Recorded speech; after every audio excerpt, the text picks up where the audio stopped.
So, what's up sa inyo mga kaignorante? Kung gusto mo mapanood palagi ang video namin, ilike lang ang aming Facebook page, Comedian Squad, at mag-subscribe ka na sa aming YouTube channel, Comedian Squad, and please click the notification bell para ma-notify ka sa susunod namin na video. Hindi totoo yan. Bola lang yan. Ang programa natin ngayon ay pinamagatang Isa Akong Karyador, Part 2. Okay, Part 2 na to. So, pero mas mahirap to kaysa nung Part 1 kasi ngayon, pagkaryada namin mas malayo, maputik at lubak-lubak ang daan. Wala akong pakialam sa'yo. So, pero okay lang. Laban lang kasi yun ang trabaho natin eh. Yun ang trabaho namin eh. Sabi ko nga doon sa post sa Facebook, a good fighters is no to surrender. Okay. Okay, papakita ko sa inyo ang aming gagawin ngayon. Keep on watching.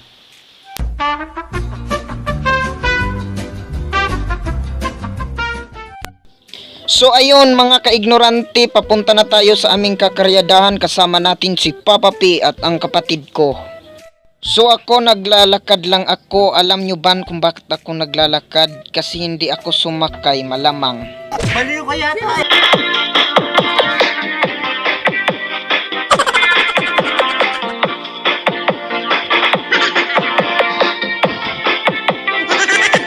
Kung ako sa'yo, umuwi ka na sa inyo.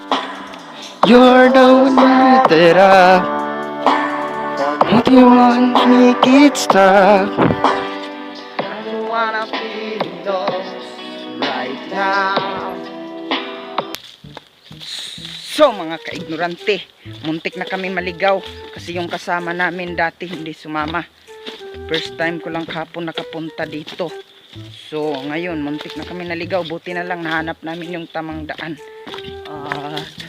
Napakahirap pa naman maligaw. Okay lang sana maligaw basta sa'yo ako papunta. Bawat sandali ng aking buhay, pagmamahal mo ang aking taglay. So ayan mga kaignorante, sobrang bigat na ng karga namin. Tig tatlo-tatlo na. Ang hirap pa naman ng daan. Huy! Ay, Janita ha, kay basig mo hangad na noon. Ay, Janita. Muli ko maning kabayo mo. Ito agi oh. Hoy. Pakunti karon. Muli ko man noon di man subay sa agianan kung kungon man kabayuan. Sige, kat. Duot. Kit aga ang kiling pala ang sambo ito. Piskat muli ko. Pitiki lang ang rinda.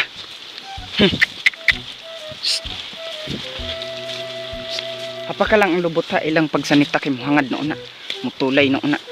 Ako, naaday ko'y gipasan maong sila ang nagsunod kay di kaigo sa kabayo kay pito kasako unom rang makarga sa duha kabayo ang usad kasako akong gilukdo maong kita mong hawa ko magsunod sa kabayo naglukdo ko sa usad kasako mga kaignorante na kaya baka na niya sundon para huy biyay kapti halalala gi ka para makaibaw ka practice gyud ang tambaw ko no iduot kay para di mahog.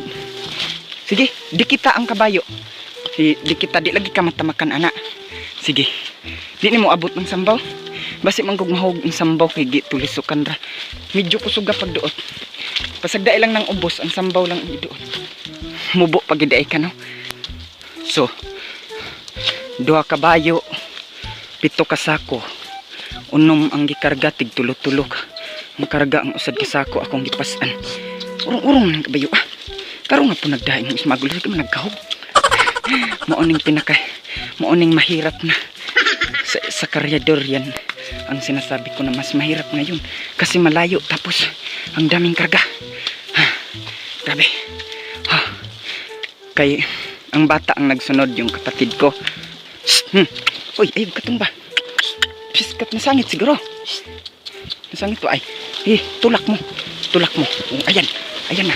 Hala ang sambaw dapat di mangguko katabang sa mga unsaon man kina nagpasan manggugog usad kasako unsaon man ako pagtabang ani sa imo ha. Hala ka oy luuya sa mga tao tay Saan man ako pagtabang sa imo napasan mo ko sa usad kasako. May antag kuan ra ni. May antag unom ra ni kasako kay ako sunod ana. Ikaw pwede ka na lang mo lakaw-lakaw ka la naglisod noong bata. Uy. Sa tinuod lang mga igala ugwa lang ko magpasan og usad kasakong lukad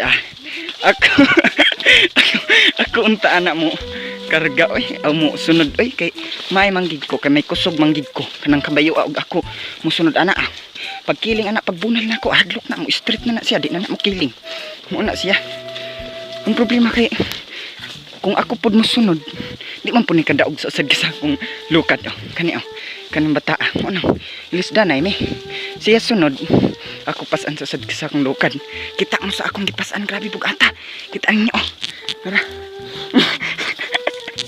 na usad ka sako mo kita kita mo ana usad ka sako grabe bugata bugat kay usad ka sako akong gipasan usad ka sako pero ay mapuno Baliw ka yata eh. So ayun mga kaignorante, natapos na rin ang ating vlog. At bago ko tapusin ang video na ito, lingi nga re mga fans, Daryl. At bago ko tapusin ang video na to, mag-iiwan ako sa inyo ng kasabihan na kung mahirap maghanap buhay, mas mahirap ang hindi maghahanap buhay. So, yun lang at sana may natutunan kayo sa vlog na to. Bye-bye. Yeah. Baliw ka yata eh. At mga ka-ignorante, sana i-share nyo ang video na ito at yung mga may internet connection dyan, mag-subscribe kayo sa aming YouTube channel and please click the notification bell para ma-notify kayo sa susunod namin na video. At kung ma-notify kayo, syempre panoorin nyo rin. At sa mga may internet connection lang ha, kasi pag predita kayo, ibig sabihin parehas tayo. Pero madalas yung mga nakapredita, yun ang madalas nagkakajwa. Kasi pag predita sila, wala silang ibang libangan sa panunood, wala silang ibang libangan kundi mag-chat. Kung may ka-chat. Yan ang tanong, kung may ka-chat lang. Pero kung walang ka-chat, yan ang sinasabi na scroll down, scroll up. Okay. Yan ang madalas nagkakajwa, no? Yung mga predita. Jwa ba? Pag lalaki, siguro jwa. Pag babae, syuta. Parang hindi ako masyadong alam yan sa Tagalog. Hindi ako masyadong marunong sa Tagalog. Hindi lahat ng Tagalog ay alam. Alam ko, hindi ko kabisado lahat ng Tagalog. Kami yung mga Pilipino na nahirapan sa magsalita ng Tagalog. Kaming mga Bisaya. Pero nakakaintindi naman kami ng Tagalog. Sige. At yung syuta ba? Yung alam ko hindi ko naman alam yung syuta. Naririnig ko yung syuta yung sa mga palabas ng ibang mga vlog. Yung syuta parang parang jowa at syuta ang syuta ay kanang kasintahan na babae, tapos yung jowa kasintahan na lalaki. Pero halos lahat naman lalaki o babae naririnig ko ngayon, ang natutunan ko ngayon parehas naman, babae at lalaki jowa ang tawag. O baka kasi yung alam ko lang sa syuta ang alam ko lang sa syuta yung chinilas na syuta. Alam yung chinilas na syuta? Yun bang kanang chinilas na syuta na ganito yung gawong? Tika lang, may ako sa inyo. May kanta ako sa inyo. Ako'y Pilipino, akong ilong naghupo, pero dako og luho, murag sugnuranan sa tapahan.